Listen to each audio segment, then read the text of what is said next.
본성의 마음은 본래부터 그렇게 존재하고 있다.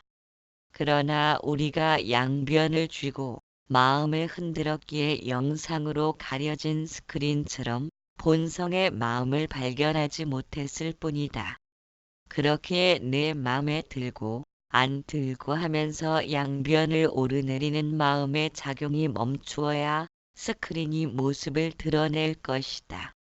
우리는 양변에 의해 생겨난 마음을 내 마음으로 여기기 때문에 마음을 다스리고 싶어 하며 마음을 정복하기 위해 안간힘을 쓴다. 그러나 그것이 고통이 되고 있다. 본래 없는 것을 있다고 하여 착각함으로 집착을 일으키는 탓이다. 허공을 둘로 나눌 수 없듯이 우리들 마음도 마찬가지이다. 마음을 정복하고 싶다는 것은 마음을 둘로 나누려는 것이다. 정복한 마음과 정복당한 마음이 그것이다. 이렇게 둘로 나누어야 취사 선택을 할 수 있는 마음은 살아남게 된다.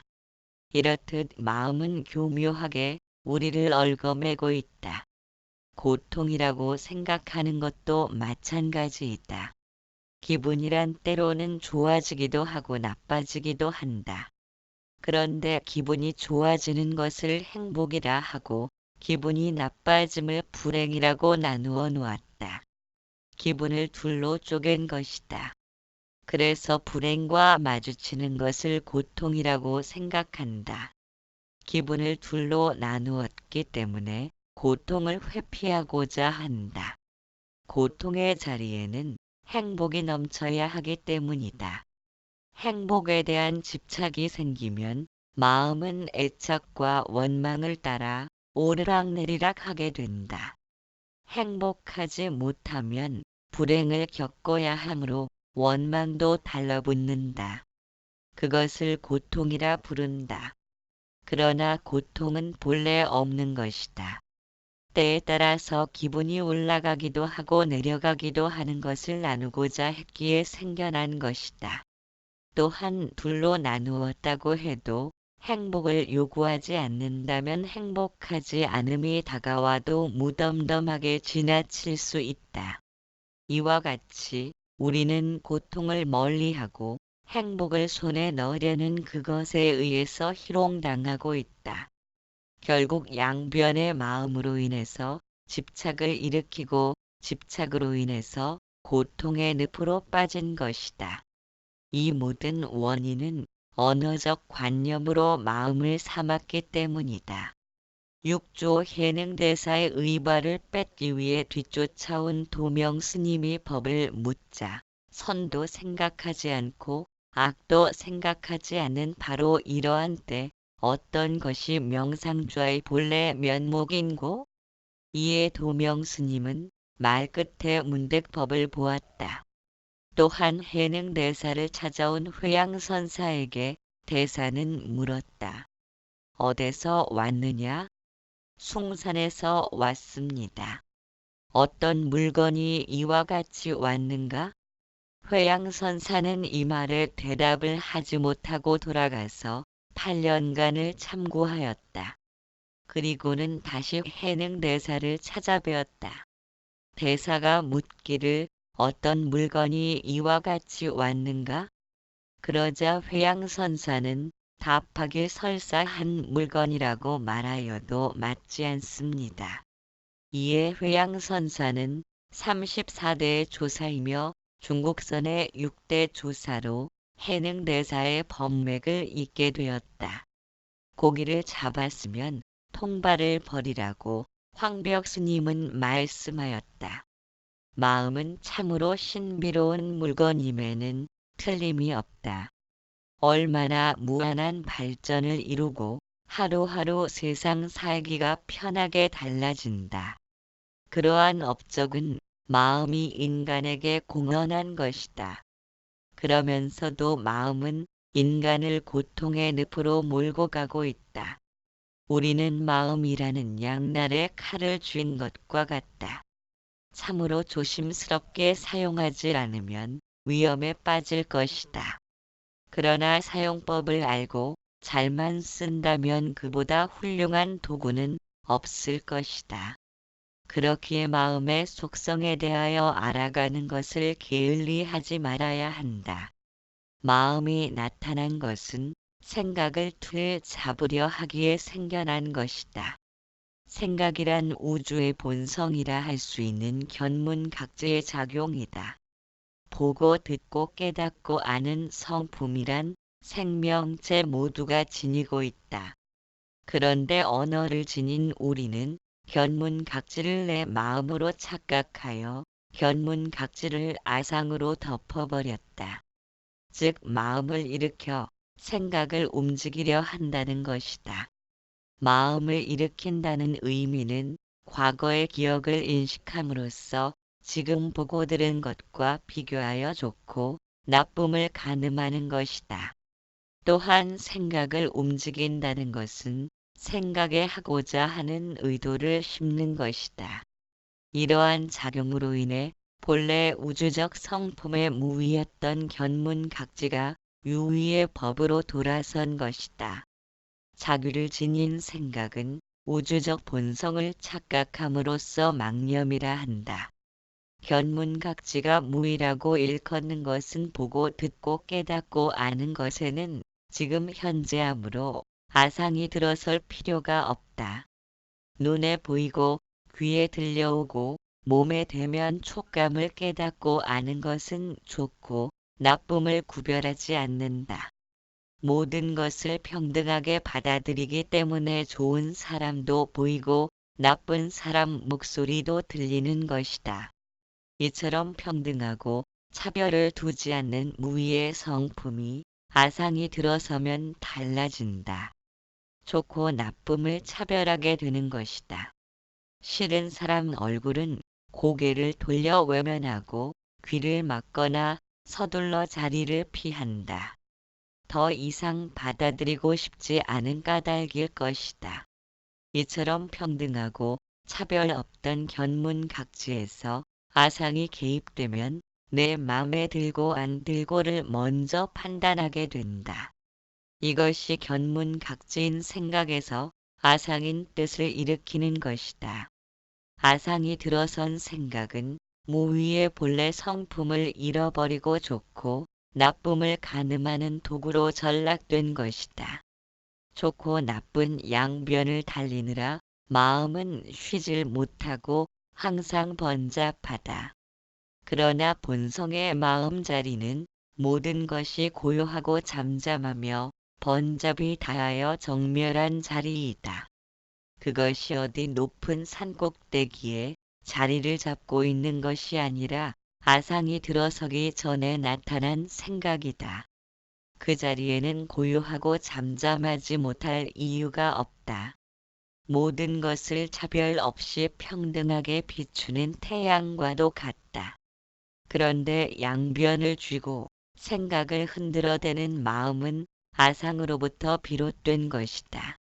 과거의 이미지를 통해 존재하는 아상이 있기에 생각을 틀 잡으려 하고 비교 선택하려는 망념으로 인해 본래 청정한 성품인 견문각지를 물들여 버린 것이다. 그러나 본래 청정하다는 말은 무엇에도 물들지 않는다는 말이다. 아무리 구름이 허공에 잔뜩 있어도 허공은 구름에 의해 물들지 않는다. 단지 물든 것처럼 보인다고 착각할 뿐이다. 우리가 미혹에 빠진 것은 물들지 않는 견문각지의 성품을 비교와 의도를 지닌 아상으로 물들이려 한다는 것이다. 그래서 내 생각 같은데도 이상하게 생각을 내 입맛에 맞게 길들이려면 영 말을 듣지 않음을 느끼게 된다. 이런 생각은 얼른 잊었으면 하고 욕망과 분노의 불길도 적당한 선에서 멈추었으면 하지만 그것이 쉽지가 않다. 아직 생각이 무의적 본성임을 깨닫지 못한 탓이다. 내가 생각을 일으키는 줄 알기에 생각을 틀 잡으려는 불가능한 시도를 하는 것이다. 생각이란 내가 일으키고 멸하는 것이 아니라 보고 듣는 눈과 귀를 통해 허공꽃처럼 모습을 보인 것이다. 그것은 거울에 영상이 비춘 것과 같다. 그처럼 허공꽃과 같은 속성을 지녔음을 알지 못하므로 비교와 의도를 일으키지만 그들은 스치는 바람처럼 잠시 후면 사라질 손님일 뿐이다. 이와 같은 생각의 속성을 이해한다면 욕망과 분노의 불길이 일어나면 억지로 누를 것이 아니라 눈과 귀가 보고 듣지 못하도록 잠시 자리를 피하면 된다. 우리가 그 잠시를 떠나지 못하는 것은 생각을 내가 일으킨 줄 알기에 내가 조절하고 싶어 하는 까닭이기도 하다. 욕망과 분노는 눈앞에서 보고 들을수록 점점 번지게 된다. 그래서 마음을 다스리고 싶다면 눈과 귀를 단속해야 하는 것이다. 원하지 않는 방향에서 보고 듣지 않도록 하는 것이 마음을 다스리는 최선책이다. 생각을 억눌러야겠다는 것은 마음과 투쟁하려는 미혹에 빠진 것이다. 그래서 의도를 지니고 생각을 틀에 잡으려는 아상의 마음을 내 마음이라고 알고 있는 사람을 무명의 늪에 빠졌다고 말한다. 무명이란 밝음이 없다는 의미로 남쪽을 북쪽으로 알고 가는 사람처럼 미혹한 상태를 가리킨다. 내 마음을 착각한 탓으로 욕망과 분노의 불길로 타오르며 번뇌망상으로 하여금 끝없는 고통을 받고 있다. 이것이 모두 견문각지로 나타난 생각을 틀에 잡으려고 착각한 첫 단추로 인해 벗어날 수 없는 고통의 늪으로 빠진 것이다. 아상에 물든 마음으로는 고통의 늪에서 빠져나올 수 없다. 보고 듣는 것이 모두 욕망과 분노를 일으키는 재료로 사용되기 때문이다. 그렇기에 본성의 마음을 회복하기 전에는 고통의 늪에서 벗어나기란 불가능하다. 벗어나려는 그것조차도 자기를 지닌 생각이기에 고통을 잉태하고 있는 까닭이다. 언어적 관념을 벗어난다는 것은 지금 이 순간을 깨어 있음이다. 그 둘은 영원히 함께 할 수 없기 때문이다. 7. 동쪽으로 자란 나무는 동쪽으로 넘어진다. 무위란 행하는 바 없이 행한다는 뜻을 지녔고 유위란 자기적인 노력을 의미한다. 즉 무위란 동쪽으로 기울면서 자란 나무는 어느 쪽에서 잘라내도 동쪽으로 넘어질 것이다. 이처럼 무위란 몸과 마음이 항상 가고자 하는 방향으로 움직이고 있으므로 따로 목적을 지닐 필요가 없다. 반면에 유일한 목적한 바를 이루기 위해 자기를 지닌 노력을 기울이는 것이다. 무위란 노력 없음이지만 유위를 벗어나 무위로 들어서려면 노력을 멈추어야 할 것이다. 그런데 노력을 멈추려고 애쓰는 것도 결국 노력이 될 것이다. 무위를 성취하고자 행위를 멈추려고 애쓴다면 바로 그러한 노력이 행위로 가득 차는 것이다. 나는 여태껏 한마디 말도 한 적이 없다고 한다면 지금 한 말은 말한 것임을 알지 못한 것이다. 그렇게 이것만이 무위이고 언어적 관념을 벗어난 깨어있음이라고 생각한다면 그 생각은 깨어있음을 허무는 것이다. 무위를 이해하는 것은 허공을 이해하는 것과 같다. 허공을 있다 없다로 논할 수 없다. 있다고 하기엔 텅 비어 있고 없다고 하기엔 아무것도 없는 것이 아니다. 허공은 독립적인 개체로서 스스로 존재한다. 어디에도 물들지 않으므로 늘 변함없는 까닭이다. 구름이 허공을 물들이지 못하며 밤의 어둠과 낮의 밝음에도 허공은 단 한 번도 어둠과 밝음에 물든 적이 없다. 이처럼 허공의 성품은 물들지 않으므로 밤과 낮이 번갈아 가면서 모습을 나타낼 수 있는 것이다. 또한 스스로 존재한다는 것은 생겨나거나 소멸되지도 않는다.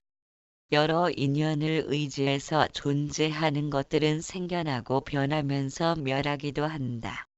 생기거나 멸하는 것은 인연으로 이루어진 탓에 어느 한쪽의 세력이 닿으면 뿔뿔이 흩어지는 까닭이다. 그렇기에 생멸의 속성을 지닌 것은 허망함을 지닌 것이며 오늘은 있지만 내일은 사라지고 없다. 즉 시간과 공간의 영향을 받고 있다는 의미이다. 시간과 공간의 영향을 받는다는 것은 여기에는 있지만 저기에는 없으며 어제는 있었지만 오늘은 사라졌다는 뜻이다.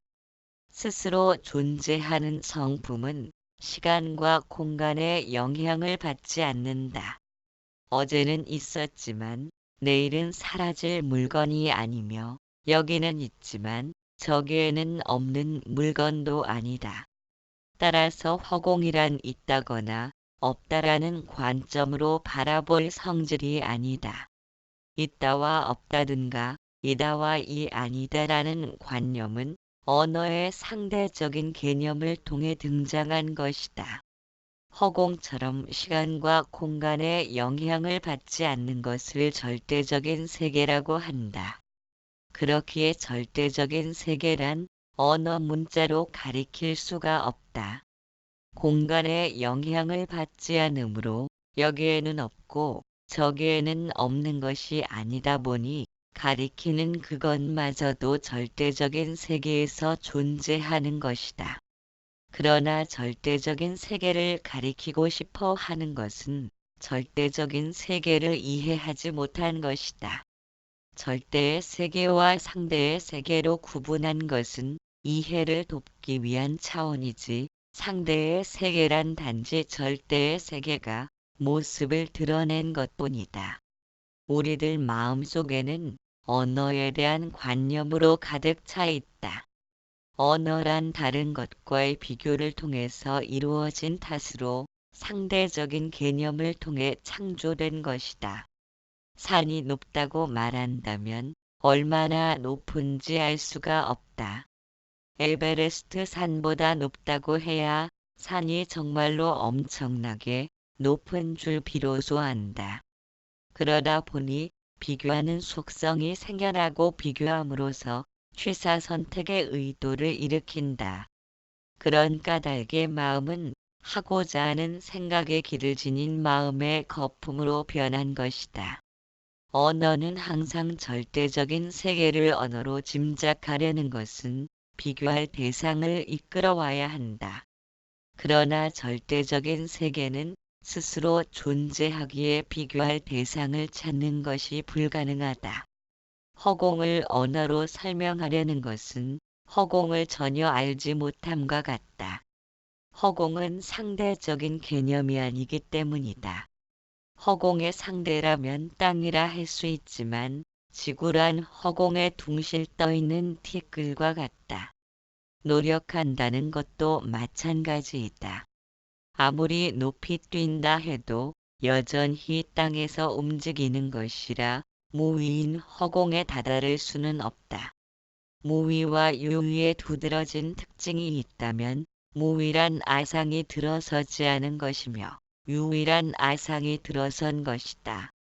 무위를 성취하고자 죽을 만큼 달려도 성과를 이루지 못함은 유위적인 노력 때문이다. 그래서 노력력 효과의 법칙이 마음 공부하는 사람들에게 적용되는 것이다. 유위를 통해 무위의 문을 열기란 불가능하다. 존재하는 차원이 서로 다르기 때문이다. 허공은 온통 허공뿐이라 나와 남을 구분할 필요가 없다. 우리들 마음 중에서도 절대의 성품을 지닌 마음과 상대의 성품을 지닌 마음이 존재한다. 아상이 들어서지 않은 마음은 이것저것 비교하지 않는다. 내 맘에 들고 안 들고를 가늠할 필요가 없기 때문이다. 아상이 떨어져야 유위를 벗어나 무위로 들어서며 비로소 허공을 보는 눈이 열린다. 그러나 아상이 떨어진다는 것은 달라붙은 것을 떼어낸다는 의미가 아니다. 떼어내려는 그것도 아상이므로 아상이 떨어졌다고는 하지만 여전히 떼어낸 자가 존재할 것이다. 떼어낸 자는 아상이기에 결국 무위를 이루지 못하는 것이다. 마음을 다스리고 싶다는 생각도 아상이 일으킨 것이다. 그런 까닭에 아상이 존재하는 한 마음은 어떤 상황에서도 양변에 머물러 있을 것이다. 그것이 마음이 살아남을 수 있는 존재 방식이다. 따라서 마음을 항복받아야 한다고 외치는 자에 대하여 주의를 기울이지 못하면 열심히 달려가지만 아상의 깃발을 높이 들고 탐욕의 근본을 행하는 것에 다름 아닐 것이다. 아상에 대하여 주의를 기울인다는 것은 행하는 바 없이 행하는 무위를 이해한다는 것이다. 그러나 우리는 유의적인 노력만을 중시하면서 살아왔기에 노력 없음이나 행하는 바 없이 행하는 것의 의미를 제대로 알지 못하고 있다. 노력이란 추구하려는 목표를 설정해야만 가능하다. 목표를 지닌다는 것은 과거의 경험들을 기억해냄으로써 그것을 바탕으로 손에 쥘 수 있는 목적지가 설정된 것이다. 이와 같이 목표란 아직 오지 않은 미래와 지나간 경험들이 합쳐 탄생된 것이기에 지금 현재는 존재하지 않는 허구적인 관념이다. 목표를 설정하고 그것을 향해 꾸준히 전진하는 자세는 발전적이지만 마음이 자꾸 미래의 어딘가를 향하다 보면 지금 이 순간을 놓치게 된다. 지금 이 순간을 놓친 마음은 과거나 미래에 대한 거품으로 들어찰 수밖에 없다. 즉 현재 모습의 나를 외면하려는 저희가 숨어 있다. 지금 현재의 나를 외면하려는 마음의 거품을 분명히 인식하지 못한다면 목표를 달성하더라도 그와 같은 습성으로 인하여 또 다른 목표가 설정될 것이다. 통 돌리는 다람쥐처럼 매번 지금의 내가 아닌 모습을 찾아 방황하는 여행을 되풀이할 수도 있다. 노력한다는 것은 설정된 목적지를 향해 나아가려는 욕구를 의미한다. 따라서 노력이란 목적지에 도달하기 위한 수단이다. 만일 어떤 일에 대해서 즉시 마무리를 짓는다면 목적지를 따로 설정할 필요는 없다. 노력한다는 것은 가치 있는 일이지만 마음속에 목적의식을 지녔다면 무언가를 얻기 위한 수단에 불과하다. 이런 이유로 해서 노력한다는 것의 의미가 목적을 위하여 미래와 과거를 향한 시선을 지녀야 한다면 그것은 바람직하지 못하다. 현재 모습의 나를 똑바로 쳐다보지 못한다면 미래의 나를 똑바로 보기란 더욱 힘들어질 것이다. 지금 마무리 짓지 않고 내일 하지, 모레 하지라고 미루는 습성이 있다면 내일 가서는 또 내일 하겠다고 미루게 될 것이다. 목적을 지닌 것의 최대 관심사는 바로 나 자신이다. 결국 나를 월등한 위치에 올려놓으려는 아상중심적인 욕구로부터 비롯된 것이다. 이러한 사실을 염두에 두어야만 객관적인 입장에서 마음을 관찰하는 일이 가능하다. 모든 마음의 움직임의 배후에는 항상 나를 중심으로 추구하려는 아상이 자리 잡고 있음을 발견해야 한다. 아상중심적인 사고는 나에게 힘을 부여하기 위한 의도로 틀 잡혀 있다. 그런 까닭에 밉고 곱고 싫고 좋음을 분별치 않는 것이 그토록 어려운 것이다. 행복과 불행, 밝음과 어둠, 높음과 낮음, 사랑과 미움 등의 상대적인 개념들이 같은 뿌리를 지닌 동전의 양면처럼 존재하고 있다. 그러나 그것을 받아들이기가 쉽지 않은 것은 우리의 사고는 오로지 나와 내 것을 중심으로 맴돌도록 형성되었기 때문이다. 마음은 나를 강화하려는 목적을 지녔기 때문에 노력한다는 것은 너보다 높이 오르기 위한 아상이 행하고 있음을 볼 수 있어야 한다. 무의란 아상을 지니지 않는 마음이다. 나를 강화시키려는 의도가 없기에 무의적인 노력이란 목적을 위한 수단이 아니라 노력 없는 노력이다. 그렇기에 행하는 바가 없이 행하고 목적한 바가 없는 노력이다. 즉 어딘가를 향해서 발을 내딛는 것이 아니라 발 내딛는 그 자리가 목적지이고 숨 쉬고 맥박이 뛰는 지금 이 순간이 목표이다. 무위는 따로 목적을 지니지 않기에 살아있는 매 순간이 목적이다. 지금 이 순간을 목적한다면 밝혀야 할 무언가를 찾거나 구하려 하지 않는다. 유위를 그쳐서 무위로 만들려는 노력을 애써 행하지 않는다. 이것이 본래로 우리들 본성의 마음인데도 무언가를 얻고자 하며 밝히려 하기에 욕망이 자리를 잡고 목적하는 바가 생겨난 것이다. 마음을 쉰다는 것은 마음을 잠재우는 것이 아니라 목적을 지니지 않는다는 것이다. 마음에 하고자 하는 의도가 사라지면 매 순간이 목적이 된다. 따라서 마음이 쉬는 무위를 이해하지 못하면 애써 행하지만 결실을 이루지 못하고 육신만 고달프게 괴롭힐 뿐이다. 내 마음인 여기서 또 내 마음을 찾기 때문에 환 아닌 것이 환법의 마음을 이루게 되는 것이다. 마음과 현상 세계는 서로 다른 모습이 아니다. 산만한 마음을 벗어나 평화롭고 고요한 마음을 이루고 싶어 하지만 세상이 본래의 고요함을 알지 못하면 가능한 일이 아니다. 세상은 온통 움직임 투성이다. 불은 위로 타오르려 하고 물은 아래로 굽이쳐 내려가고 생명체는 여기저기로 움직인다. 바위조차도 조금씩 허물어지는 계속적인 움직임 속에 있다. 벽에 풀을 발라 종이를 붙여 놓으면 언젠가는 떨어진다. 바위도 마찬가지라 언젠가는 흙으로 부서지고 흙은 티끌이 되어 흔적도 없이 허공 속으로 사라진다. 이처럼 세상은 계속적인 흐름의 끝없는 연속이다. 그러나 어느 것 하나 움직인 것은 없으며 다만 움직임처럼 보일 뿐이다. 세상은 가고 오는 바가 없다. 구름이 생기고 사라짐을 거듭할 수 있는 것은 변함없는 허공의 성품이 존재하기 때문이다. 움직이는 영상이 나타날 수 있는 것은 움직임이 없는 스크린이 있다는 의미이다.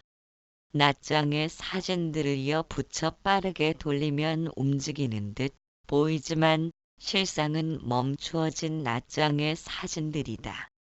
움직임을 단지 움직임으로만 본다는 것은 외관과 형상에 집착하기 때문이다. 나뭇잎이 떨어진 그 자리에 이듬해 새싹이 돋아나려면 멈추어진 상태가 존재해야 한다. 바람이 불어오는 것도 마찬가지로 저기에 있던 바람이 여기로 오려면 멈추어진 정직한을 통과해야 한다. 이와 같이 움직임이 일어날 수 있다는 것은 멈춤이 바탕으로 존재하기 때문이다.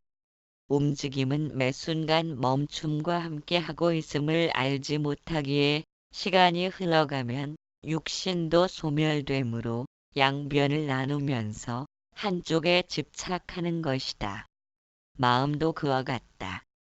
마음이 비교와 의도를 일으키며 움직이는 것은 지켜봄의 바탕을 매 순간 통과한다는 의미이다.